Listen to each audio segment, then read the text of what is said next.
कहानी की शुरुआत में ही हम देखते हैं कि कुछ कॉलेज स्टूडेंट्स का एक ग्रुप ऊटी के एक जंगल में पिकनिक मनाने के लिए आते हैं। और इसी ग्रुप की एक लड़की अपने बॉयफ्रेंड के साथ जंगल की तरफ जाती है और अचानक उसके साथ कुछ पैरानॉर्मल एक्टिविटीज होने लगती है और वो बहुत ही अजीब हरकतें करने लगती है और उसका बॉयफ्रेंड उसे ऐसे देखकर बहुत ही डर जाता है और वो लड़की अपने बॉयफ्रेंड के ऊपर ही अटैक कर देती है। इसके बाद इस लड़की को हॉस्पिटल में एडमिट किया जाता है, जहाँ पर डॉक्टर्स को समझ में ही नहीं आ रहा था कि इसके साथ आखिर क्या हुआ है और ये लड़की बहुत ही डरावनी आवाज़ में बात कर रही थी। इसके बाद हॉस्पिटल में प्रोफेसर अग्नि स्वरूप उस लड़की को देखने के लिए आते हैं।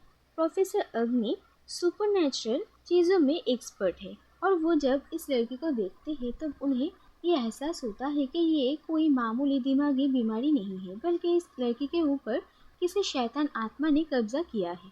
और मरने से पहले इस लड़की की आवाज़ और उसका चेहरा भी बहुत बदल जाता है। इसके बाद प्रोफेसर अग्नि जंगल के उसी जगह पर जाते हैं जहाँ पर ये लड़की गई थी और वहाँ जाकर प्रोफेसर को कुछ अजीब महसूस होता है और उन्हें ये समझ में आता है कि एक बहुत ही शैतान आत्मा अपने किसी मकसद को पूरा करने के लिए जाग चुकी है।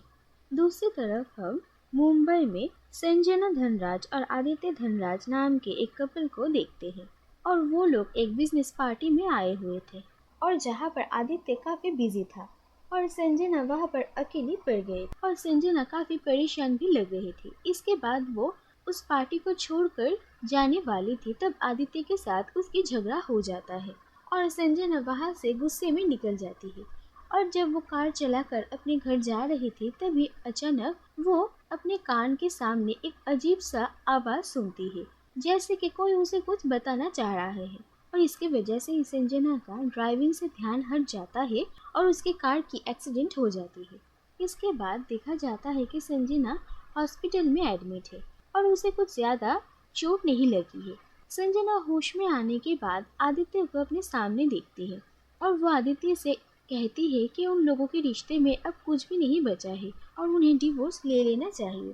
और ये बात सुनकर आदित्य को काफ़ी बुरा लगता है और वो संजना को अपनी हर गलतियों के लिए माफ़ी मांगता है और उन लोगों के रिश्ते को एक और मौका देने के लिए भी कहता है। आदित्य कहता है कि क्यों न वो लोग कुछ दिनों के लिए कहीं घूमने जाए, जिससे कि वो लोग एक नई शुरुआत कर सके। और ये बात सुनकर संजना मान जाती है और वो ऊटी जाना चाहती है क्योंकि ऊटी में ही उन दोनों के प्यार की शुरुआत हुई थी। इसके बाद देखा जाता है कि आदित्य और संजना ऊटी आते हैं और वो लोग उसी गेस्ट हाउस में रहते हैं जिसके पीछे के जंगल में ही उस कॉलेज स्टूडेंट के साथ ये हादसा हुआ था। और इस गेस्ट हाउस में आने के बाद ये भी पता चलता है कि आदित्य और संजना इससे पहले भी जब यहाँ पर आए थे तो इसी गेस्ट हाउस में ही रुके थे और इस गेस्ट हाउस में उन दोनों की बहुत ही अच्छी यादें थी। और यहाँ पर आने के बाद आदित्य और संजना दोनों ही अपनी पुरानी यादों को ताज़ा करने लगते हैं। लेकिन यहाँ पर संजना के साथ कुछ अजीब अजीब चीज़ें होने लगी। वो रात को घर के पीछे के जंगल से एक लड़के के चिल्लाने की आवाज़ सुनती है और उसे कभी कभी ऐसा भी लगता है कि कोई उसके आसपास मौजूद है। और जब संजना आदित्य को इन सब के बारे में कहती है तो आदित्य को लगता है कि संजना बहुत ज़्यादा स्लीपिंग पिल्स लेती है और ये सब कुछ उसी चीज़ का असर है और वो संजना की बातों पर यकीन नहीं करता है। दूसरी तरफ देखा जाता है कि आदित्य अपनी और संजना के दो कॉमन फ्रेंड से मिलते हैं और उनसे अपनी और संजना की टूटे हुए रिश्ते के बारे में बताते हैं और वो दोनों भी ये चाहते थे कि संजना और आदित्य की शादी ना टूटे और वो दोनों संजना और आदित्य की शादी को बचाने के लिए उनकी हेल्प करते हैं और संजना और आदित्य भी दोनों धीरे धीरे अपने रिश्ते पर ध्यान देने लगते हैं। इसके बाद एक दिन देखा जाता है कि संजना के घर में एक नई औरत काम करने के लिए आती है और संजना उससे पूछती है कि वो जब पहली बार यहाँ पर आए थे तो इस घर के एक और केयरटेकर था जिसका नाम था रॉबर्ट, लेकिन वो औरत संजना को कहती है कि रॉबर्ट अचानक गायब हो चुका है और इस बात को बहुत दिन बीत चुके हैं। और ये बात सुनकर संजना को बहुत ही हैरानी होती है। इसके बाद संजना रॉबर्ट की वाइफ से मिलने के लिए जाती है और वो संजना को ये कहती है कि गायब होने से पहले रॉबर्ट काफ़ी अजीब हरकतें करता था, वो गेस्ट हाउस जाने से भी डरता था और उसे पास के ही जंगल से अजीब अजीब आवाजें सुनाई देती थी। और इसके बाद वो अचानक एक दिन गायब हो गया। और ये बातें सुनकर संजना को काफी डर लगता है, क्योंकि उसे जंगल से संजना को भी अजीब आवाजें सुनाई देती है। इसके बाद संजना अपनी फ्रेंड प्रिया को इन सब के बारे में बताती है। और प्रिया संजना के ऊपर ट्रस्ट करती है और उसे कहती है कि यहाँ पर ही एक प्रोफेसर रहते हैं जो कि ऐसे पैरानॉर्मल एक्टिविटीज़ पर काम करते हैं। और वो संजना को प्रोफेसर अग्नि स्वरूप के पास लेकर जाती है और संजना उनसे मिलती है और उन्हें अपने बारे में सब कुछ कहती है। इसके बाद प्रोफेसर अग्नि संजना के साथ उसके घर में आते हैं और उन्हें ये एहसास होता है कि इस घर में किसी न किसी आत्मा का साया है। और इसे बात को कंफर्म करने के लिए वो एक रिचुअल करना चाहते थे। वो जाने से पहले संजना के घर में एक जगह पर एक नींबू रखकर जाते हैं और संजना को ये ध्यान रखने के लिए कहते हैं कि सूरज डूबने के बाद अगर ये इस नींबू का रंग लाल हो जाएगा तो इसका मतलब ये होगा कि इस घर में किसी न किसी बुरी आत्मा का साया है। और अगर नींबू जैसा है वैसा ही रहेगा तो ये घर बिल्कुल नॉर्मल है। और इसके बाद जब शाम होती है तो संजना उसी जगह पर आती है और उस नींबू को खोलकर देखती है और वो देखती है कि उस नींबू का रंग लाल हो चुका है। और संजना इस बात से काफी डर जाती है और वो उसी वक्त बाहर से निकलकर आदित्य के ऑफिस में आ जाती है, जहाँ पर आदित्य एक बिजनेस मीटिंग कर रहा था। और वो सबके सामने आदित्य पर चिल्लाने लगती है और कहती है कि वो लोग जिस घर में रह रहे हैं वहाँ पर एक आत्मा है। और आदित्य उसकी किसी भी बात पर यकीन ना करने के लिए वो आदित्य पर बहुत ही गुस्सा करती है। इसके बाद आदित्य को पता चलता है कि प्रोफेसर अग्नि संजना से मिले थे और उनके कहने पर ही संजना को ये लगता है कि उनके घर में कोई आत्मा है। और इसके बाद आदित्य बहुत ही गुस्सा हो जाता है और वो प्रोफेसर से जाकर मिलता है और गुस्से में उन पर हाथ भी उठाता है। और उसे लगता है कि प्रोफेसर संजना के डर और इमोशन का फायदा उठा रहे हैं। और आदित्य इस भूत प्रेत आत्मा की बातों पर यकीन भी नहीं करता। और इसके बाद आदित्य की मुंबई से अर्जेंट एक फ़ोन कॉल आता है और उसे वहाँ पर जाना था। और संजना की भी हालत यहाँ पर दिन खराब हो रही थी, इसीलिए आदित्य डिसाइड करता है कि वो लोग यहाँ से निकल जाएंगे। लेकिन लैंडस्लाइड होने की वजह से वो लोग कार लेकर ट्रैवल नहीं कर पाते हैं, इसीलिए उन्हें वापस गेस्ट हाउस में आना पड़ता है। लेकिन आदित्य का जाना बहुत ही ज़रूरी था, इसीलिए वो डिसाइड करता है कि वो फ्लाइट लेकर मुंबई चला जाएगा और अपना काम निपटा कर वापस आ जाएगा और फिर आकर संजना को यहाँ से लेकर जाएगा। और इसके बाद आदित्य निकल जाता है। संजना की फ्रेंड प्रिया उसे इस घर में अकेले रहने के लिए मना करती है और अपने साथ चलने के लिए कहती है। लेकिन संजना प्रिया को मना कर देती है और कहती है कि वो जब तक इस आत्मा से डरेगी तब तक ये आत्मा भी उसे डराएगी। इसीलिए वो हिम्मत जुटाती है और इस घर में अकेले ही रात गुजारने का फैसला करती है और प्रिया को वहाँ से भेज देती है। इसके बाद रात को अचानक संजना के साथ कुछ डरावनी चीजें होने लगती है और वो आत्मा संजना को घर से बाहर निकलने में मजबूर कर देती है और संजना को पूरी रात बाहर ही गुजारना पड़ता है। अगले दिन ही प्रिया और संजना फिर से प्रोफेसर से मिलने के लिए जाते हैं और उनसे मदद मांगते हैं। इसके बाद प्रोफेसर प्रिया और संजना को लेकर जंगल के उसी जगह पर आते हैं जहाँ पर वो कॉलेज स्टूडेंट गए थे। और वहाँ पर आकर प्रोफेसर संजना को कहते हैं कि ये आत्मा शायद संजना से ही कुछ कहना चाहती है, इसीलिए वो संजना को अकेले बाहर जाने के लिए कहते हैं। और संजना हिम्मत जुटाकर कार से निकलकर थोड़ी आगे जाती है और उसके निकलने के बाद ही वो आत्मा संजना को घसीटते हुए काफी दूर गिरा देती है और संजना को दूर एक रिवॉल्वर पड़ी हुई मिलती है और वो उसे उठा लेती है। इसके बाद प्रोफेसर संजना और प्रिया दोनों ही एक आर्म स्टोर में जाते हैं और वहाँ से ही उन्हें ये पता चलता है कि ये रिवॉल्वर एक रिटायर्ड कर्नल अर्जुन मलिक नाम के इंसान के हैं, जो कि बहुत दिनों से इस रिवॉल्वर के लाइसेंस रिन्यू करवाने भी नहीं आए हैं। और वहाँ से ही उन लोगों को अर्जुन मलिक का एड्रेस मिलता है और फिर वो तीनों अर्जुन मलिक से मिलने के लिए जाते हैं। और संजना को लगता है कि शायद अर्जुन मलिक ने ही इस लड़की का खून किया है और अब इस लड़की का आत्मा इसी जगह पर भटक रही है। लेकिन फिर उन लोगों को पता चलता है कि दरअसल वो लड़की अर्जुन मल्लिक की बेटी है और उसका नाम है मालिनी। और अर्जुन मल्लिक को भी अब तक ये नहीं पता था कि उनकी बेटी की मौत हो चुकी है। और वो कहते हैं कि मालिनी की दिमागी हालत ठीक नहीं थी और वो बहुत बार एसाइलम से भी भाग चुकी थी।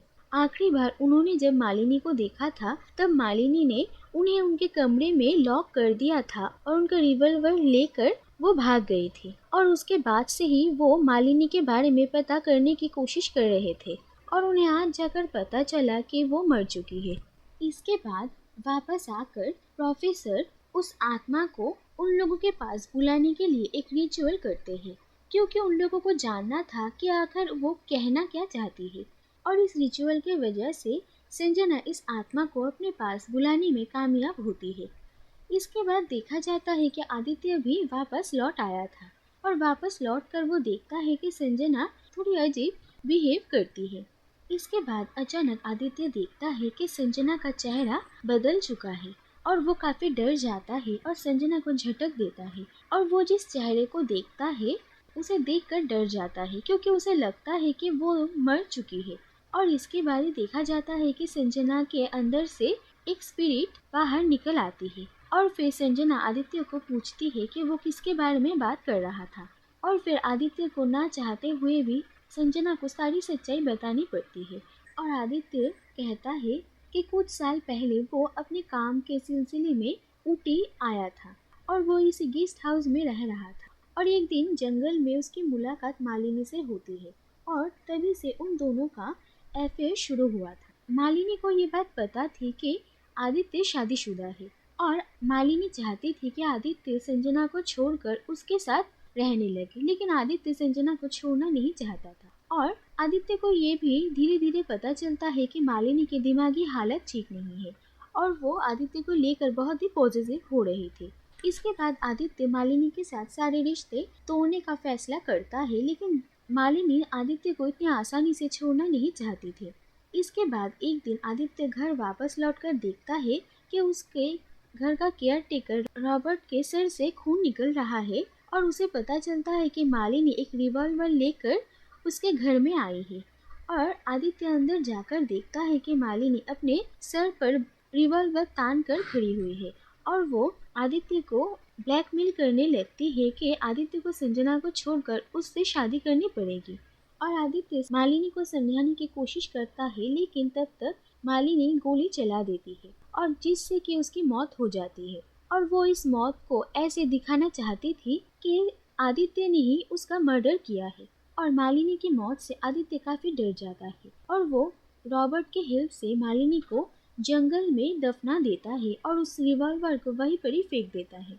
और ये सारी कहानी सुनकर संजना आदित्य पर बहुत ही गुस्सा होती है और वो उसे छोड़ने का फैसला करती है और उसी वक्त गेस्ट हाउस से निकलकर अपनी फ्रेंड प्रिया के पास चली आती है।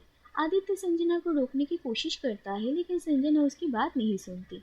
इसके बाद प्रोफेसर संजना से मिलते हैं और प्रोफेसर को जब ये सारी बातें पता चलती है तब वो संजना को कहते हैं कि संजना ने ये बहुत ही गलत किया है, क्योंकि मालिनी यही चाहती है कि संजना आदित्य से दूर रहे, क्योंकि संजना ही आदित्य की ताकत थी। इसीलिए अब तक मालिनी आदित्य के साथ कुछ भी बुरा नहीं कर पाई थी और वो चाहती है कि आदित्य संजना से दूर रहे और वह आदित्य को मारकर उसकी आत्मा को अपने साथ लेकर जाए।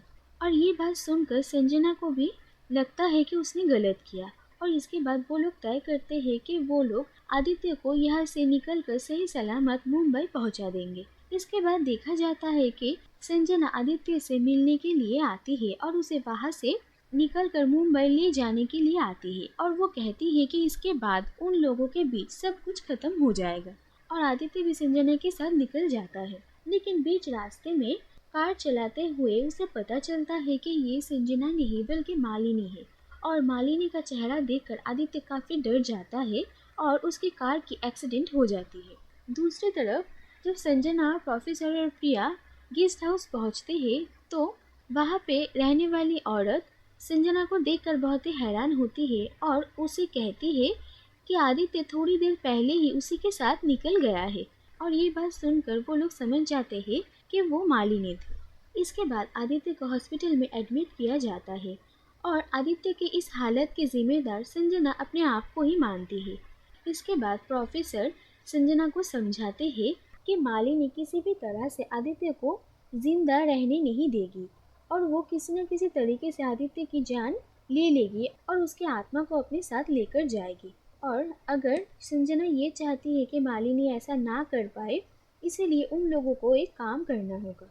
और प्रोफेसर कहते हैं कि उन लोगों को जंगल के बीच जाना होगा और मालिनी की बॉडी ढूंढकर उस बॉडी को जलाना पड़ेगा ताकि मालिनी की आत्मा को मुक्ति मिल सके और आदित्य की भी जान बच जाए।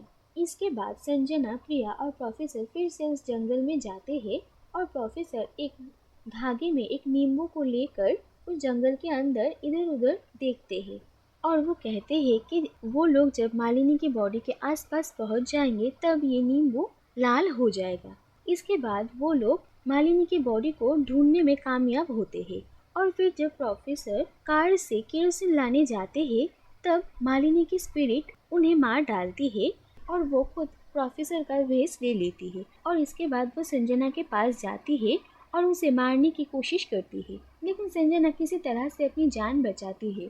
लेकिन मालिनी प्रिया और संजना को बार बार मारने की कोशिश करती है और मालिनी से बचते हुए संजना जब इधर उधर भाग रही थी तभी उसे रॉबर्ट की बॉडी एक पेड़ से उल्टी टंगी हुई दिखती है और वो ये देखकर काफी डर जाती है।